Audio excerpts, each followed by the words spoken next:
મહેસાણામાં કોંગ્રેસ સમિતિ દ્વારા કલેક્ટર જિલ્લા આરોગ્ય વિભાગના સીડીએચઓ ડોક્ટર મહેશ કાપડિયાના રાજીનામા બાબતે આવેદનપત્ર આપવામાં આવ્યું છે। તાજેતરમાં જે યુવાનના લગ્ન 1 મહિના પછી થવાના હતા તેવા 31 વર્ષીય અપરિણીત યુવાનની નસબંધી કરી દેવાનો મામલો સામે આવ્યો છે।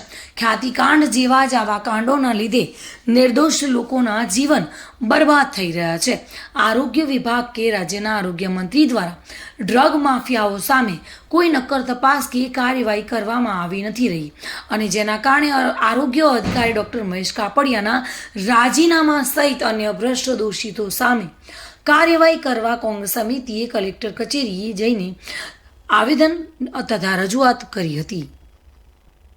છેલ્લા ઘણા સમયથી આપના દ્વારા અને સમગ્ર ગુજરાતમાં જે મેડિકલ માફિયા રાજ ચાલી રહ્યું છે તે અનુસંધાને ખ્યાતિ હોસ્પિટલ જેવા મોટા કાંડ જ્યાં એન્જિયોપ્લાસ્ટીની જરૂર નથી ત્યાં એન્જિયોપ્લાસ્ટી કરી અને દર્દીઓને મૃત્યુ સુધી લઈ ગયા છે। પછી ખોટા આંકડાકીય માહિતી દર્શાવી અને સરકારના આંકડા ટાર્ગેટો પૂરા કરવા હિમોગ્લોબિન જેવા કેમ્પોમાં પણ ખોટા આંકડા દર્શાવી અને સરકારની વાહવાહી કરવા આરોગ્ય તંત્ર જે લાગેલું છે કામે તેની સચોટ માહિતી આજે અમને મળેલ તે અમે આવેદનપત્રમાં પણ જણાવેલ છે। બીજું હમણાં જ જે ચર્ચિત કિસ્સો બન્યો છે નસબંધીનો 31 વર્ષના એક સામાન્ય દીકરાને કોઈ પણ લોભ લાલચ આપી અથવા કેવી રીતે એને દવાખાને લઈ ગયા, શું કામ તેની નસબંધી કરવામાં આવી, કોઈ કારણ વગેરેની નસબંધી જો એ અપરિણીત જેવા દીકરાને નસબંધી કરવામાં આવે। તાજેતરમાં આજે જ એક સાપ્તાહિકમાં છાપામાં મેં જોયું કે બીજા 2 કેસ પણ આવ્યા છે, એક દર્દી તો ભાગી ગયો।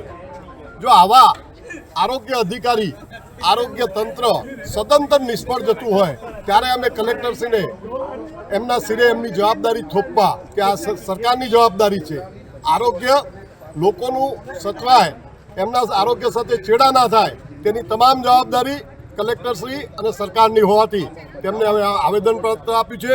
સાથે જ જવાબદાર અધિકારીઓ જે પણ આમાં સંડોવાયેલા હોય તેઓને સસ્પેન્ડ કરવામાં આવે અને સીડીએચઓ શ્રી મહેશ કાપડિયા જે અમદાવાદથી ચાંદખેડા રહેતા અને મહેસાણાના આરોગ્ય અધિકારી તરીકે ફરજ બજાવતા અપડાઉન કરી અને ખોટું એચઆરએ લે છે અને જિલ્લા આરોગ્ય તંત્રની અહીંયાની જે પણ એમની ટીમ છે એ સદંતર નિષ્ફળ જવાથી સમગ્ર મહેસાણા જિલ્લાના આરોગ્ય સાથે છેડા ન થાય તે માટે આજે અમે કલેક્ટરશ્રીને અવગત કરી અને સરકારશ્રીને આંદોલન કરવાની ચીમકી સાથે આવેદનપત્ર સુપૃત કરેલ છે।